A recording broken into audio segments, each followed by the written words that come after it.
I'm going to go through the loop test review starting with page 1. So in problem number 1, we're supposed to write what is printed.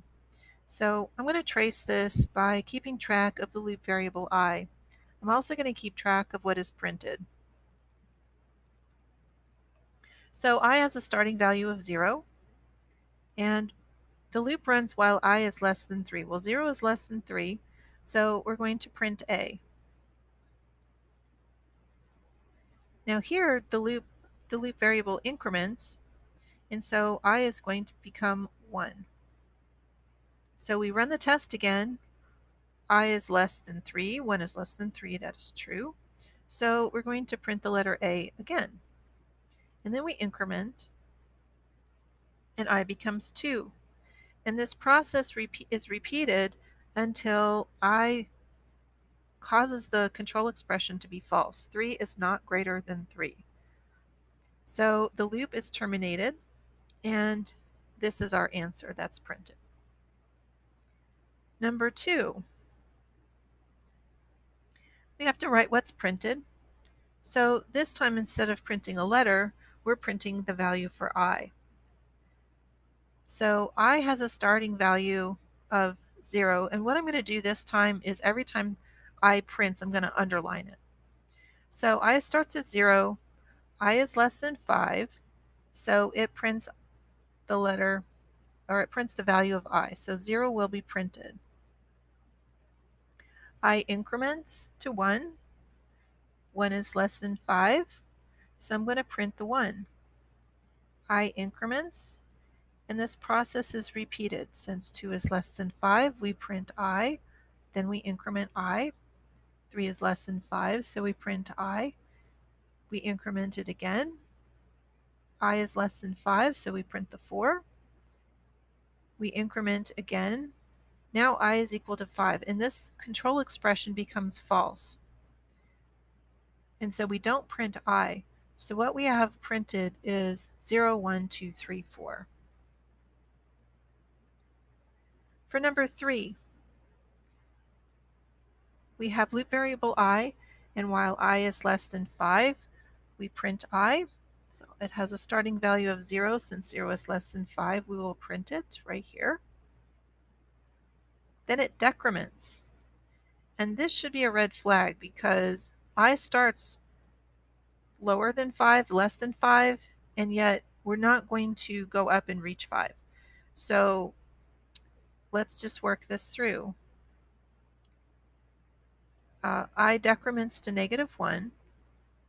-1 is less than 5, so it will print and will decrement again.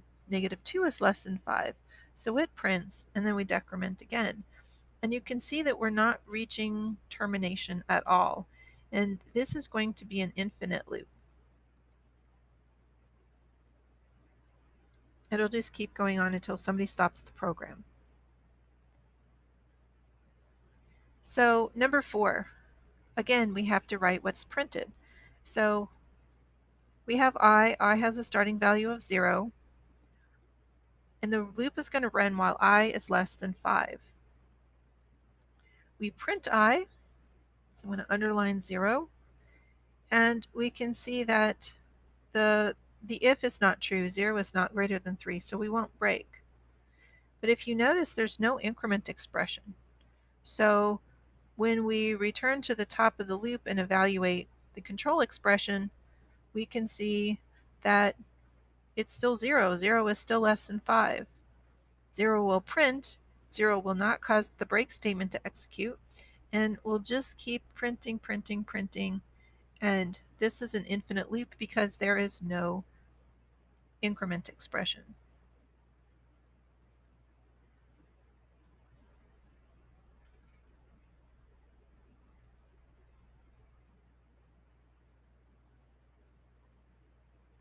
And that's page 1. Now we move to page 2, and number 5 has us write what is printed. So I has a starting value of 0, and our loop is controlled by the expression I less than 5. So we'll keep track of that as we move forward. We're also going to be printing I, so I will underline all the values that are printed. So 0 is printed. Now we have an if statement. If I is greater than 1, we break. Well, I is not greater than 1, so we don't do the break statement, but we increment. So I is now 1. Well, 1 is less than 5, so we continue through the loop and I is printed as 1. We check the if statement. Since I is 1 and 1 is not greater than 1, then we don't break, but we increment again. I is 2. 2 is less than 5, so we print it. Now we get to the point where 2 is greater than 1. So this is where we break. Since the loop is done, it won't print anymore, and that is our answer, 0, 1, 2. Number 5 asks us what is printed. We have a lot more going on with this loop. So I will write my table to trace the various variables. Make that a little straighter. So we have a Boolean variable done. We have a variable, integer variable k, and then I'll also keep track of what is printed.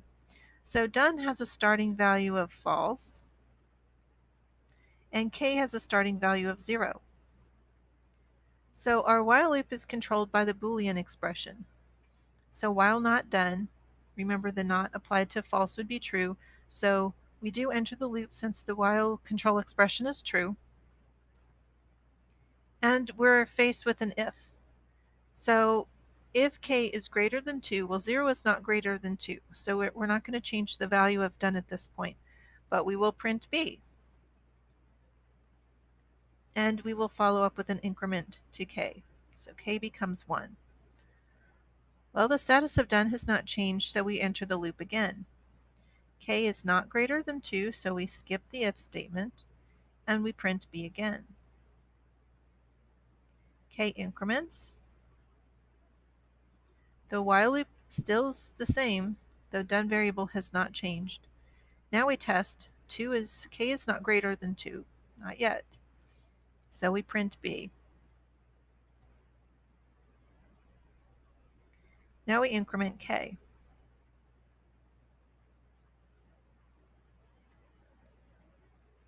Now we're back to the top of the loop again. Well, done hasn't changed. So we check the if statement. Aha, k is equal to 3 and 3 is greater than 2. So done is going to change its value to true. So up here, its new value is true. But that doesn't stop our loop yet because we still have to print b, and we still have to increment k. So now that puts us back at the top of the loop, and now the control expression will evaluate to false. So our loop is finished, and this is what we have printed. So 4 b's is the answer to 6. Right, the next bunch of these are for loops. Number 7 asks us to evaluate a for loop and write what's printed. So this is a counting loop.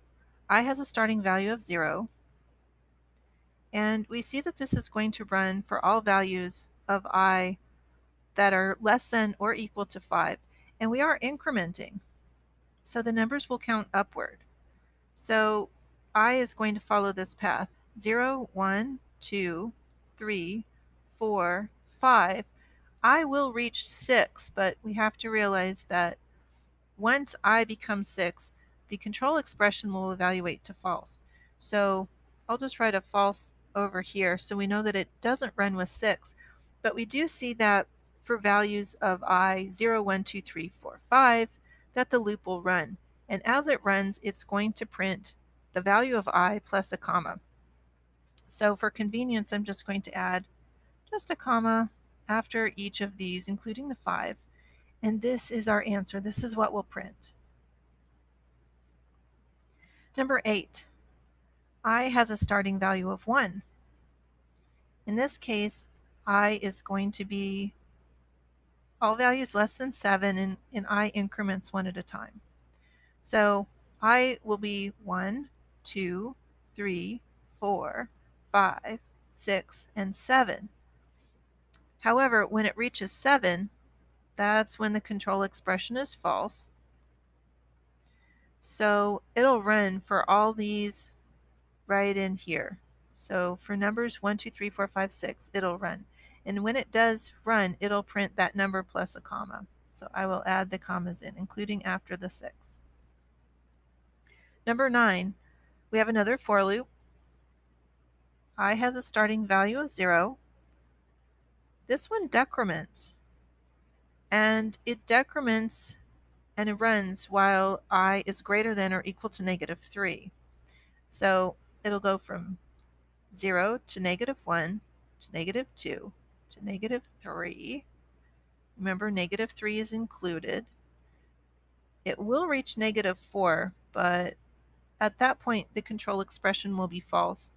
So when we print all the values of I, it'll print with a comma after each one. 0, comma, -1, comma, -2, comma, -3, comma. So this is what we'll print. Number 10. I has a starting value of -10. And it increments. So the pattern will be -9, -8, etc. So the control expression will run for all values of I that are less than -7. So I will reach -7, but then of course that is the point where it becomes false. So for these values right in here, the loop will run, and when it prints, it'll print a comma after each one. So that is what's printed in number 10. Number 11, I has a starting value of 8, which we see right here. I increments by 5. So 8 plus 5 is 13, plus 5 is 18, plus 5 is 23, plus 5 is 28. And this will run while I is less than 25. So for all of these values before 28, there you go. These ones will allow their loop to run right here.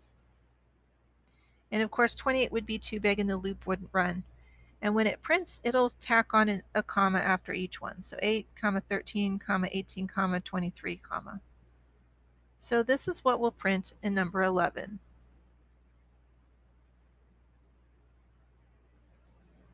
Now we move to page 3. Number 12 asks what is printed. We have a for loop. As variable I starts at 0. And we see that I increments up to values of 5. And I'm only going to write out the values of I for which the loop body will execute. So that's when I is 0, 1, 2, 3, and 4. Now in the loop body, we have a declaration of a variable set equal to our loop variable I. And then we're supposed to see what is printed, what is the value of x at the end of the loop. But this is going to cause a scope problem. Remember that variables are born when they're declared, int x, but they die when they reach the end of the block in which they were declared. So this is their lifespan right here, just right here in these two lines, and then it's dead. So right here, your compiler is going to tell you that x cannot be found. That's because x is out of scope. It can't be used anymore. And so nothing will print here because this code will not compile.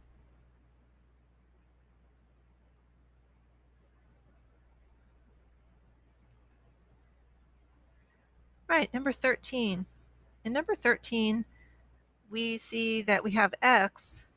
X is declared above the loop, it's used in the loop, and it's printed after the loop.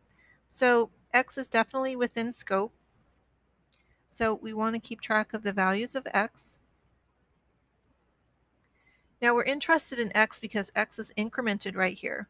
So I'm going to write down all values for I for which the loop body will execute. So I starts at 0, it increments one at a time and goes up to but does not include 12. 0, 1, 2, 3, 4, 5, 6, 7, 8, 9, 10, and 11. Now, our if statement in here is evaluating to see if I is a multiple of 3. So when it is a multiple of 3, we see that I is incremented. So when I is 0, x becomes 1. When I is 3, x increments to become 2. When I is 6, x increments become 3. And when x is 9, x increments.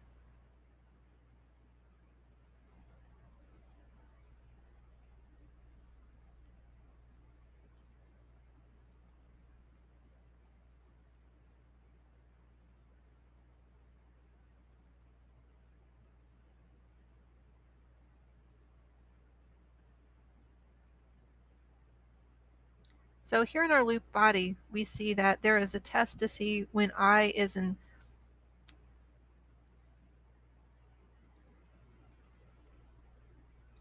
the loop body, we see that there is an if to determine when I is a multiple of 3. If it is, then x is incremented. So let's go through values of I to see where x is incremented. So when I is equal to 0, that's a multiple of 3, and x will be incremented by 1. When I is 3, x will be incremented to 2. When I is 6, x will be incremented to 3. When I is 9, x will be incremented to 4. So at the time the loop is finished, x will have a value of 4.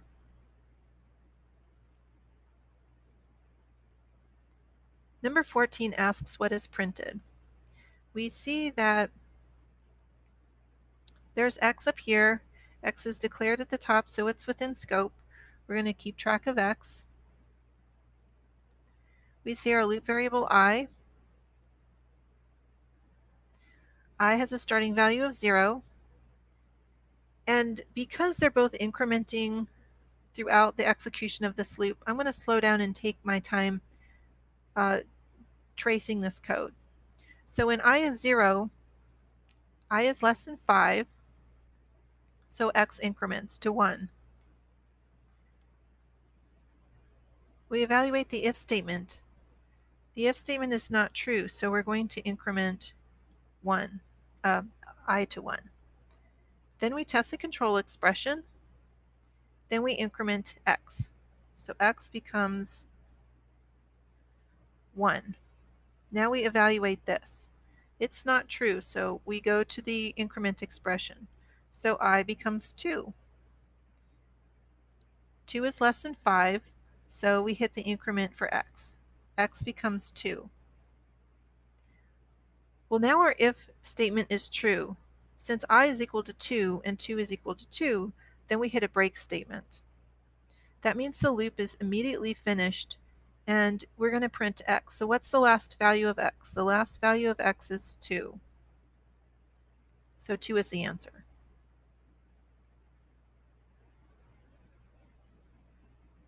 Number 15 asks what is printed. We have variable x. And the loop variable is I, and I has a starting value of 0. Now we have a continue statement right here. When I is equal to 3 or 2, then we'll continue.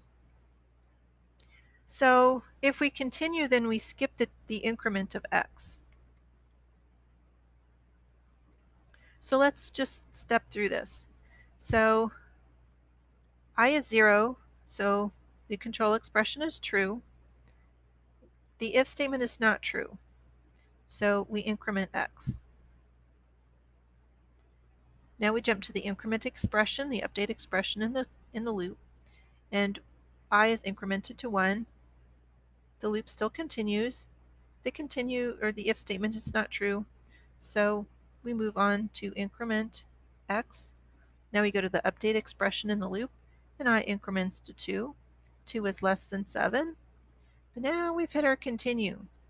So I'm going to skip the increment of x, and I'm going to go instead right to the increment of I.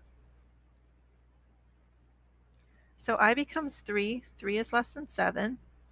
Again, our if statement is true. and the continue will take us right back up to the update expression. So I becomes 4. 4 is still less than 7. The if is false, and we increment x.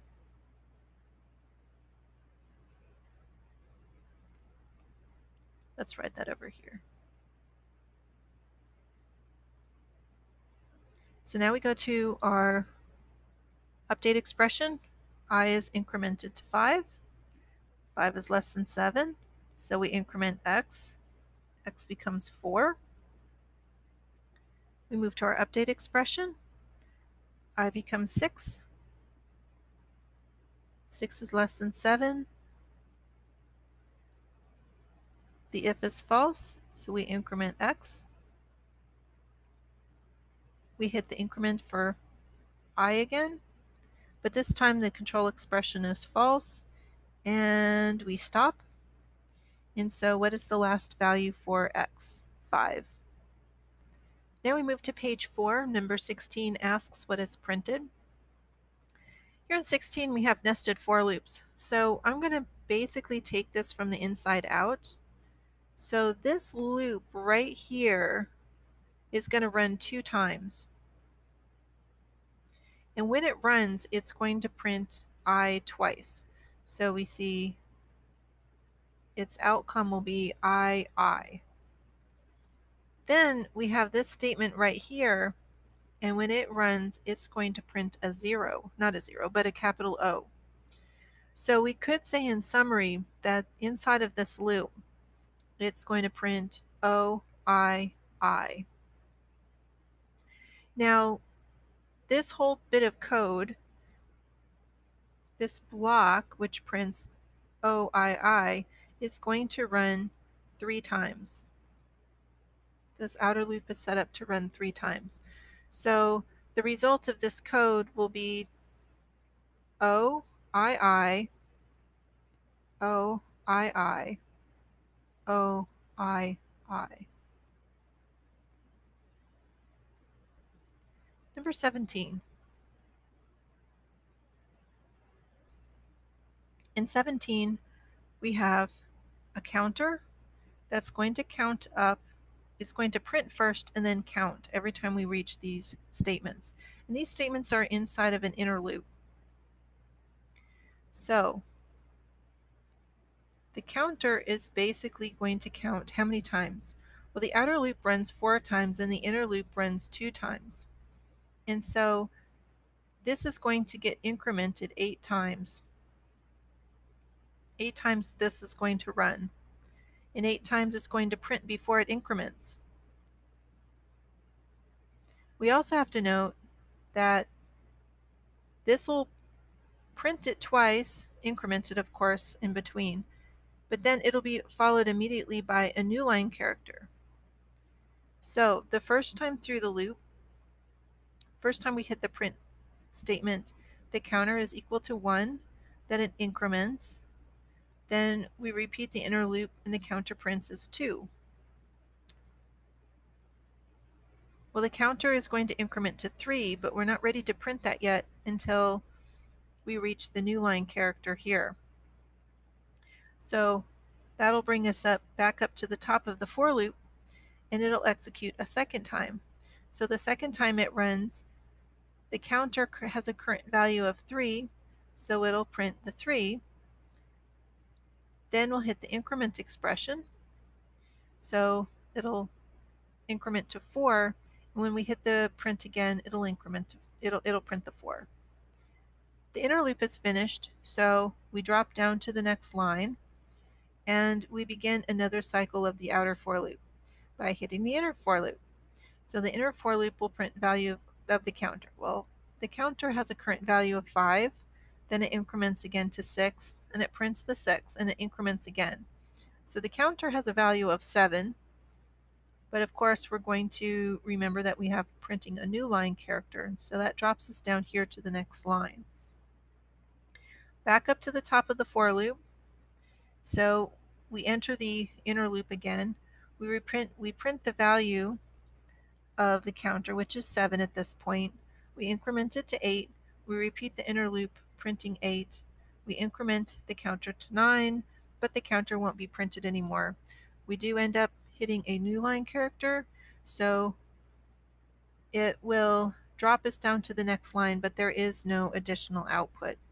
So this is the output for number 17.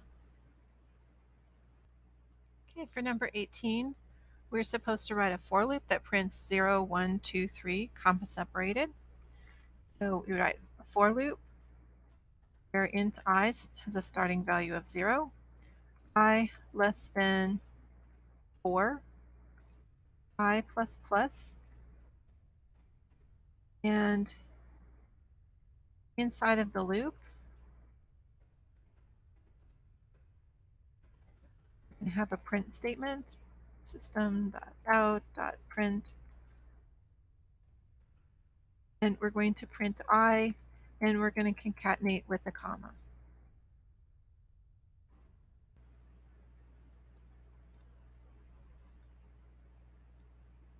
Here we need to write a for loop that iterates 0, 4, 8, 12, 16. So write our for loop, int I has a starting value of 0. I is less than or equal to 16. I'm going to write this as an inclusive control expression. I is going to increment by force this time. I'm going to go back and add the spaces.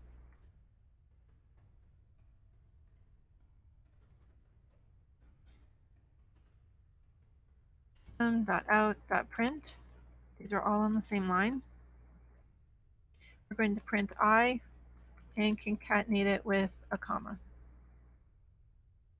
That's number 19. Number 20.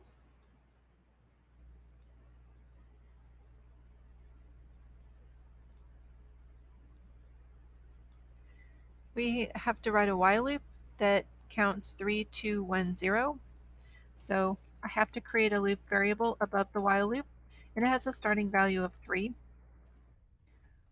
While, and here's my control expression, while I is greater than or equal to 0. Close the parentheses, open our curly brackets. In the loop body, we're going to print the loop variable I plus a comma.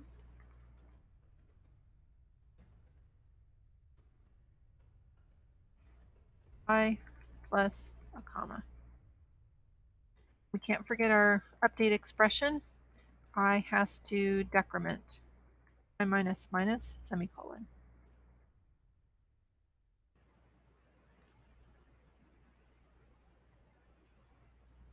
And lastly, I'm going to write a do while loop that iterates 1 through 7. So a do while starts with do, then it has some curly brackets, then it has a while, followed by a semicolon. So at the top here, I'm going to create an instance variable I is set equal to a starting value of 1. In the loop body, we're printing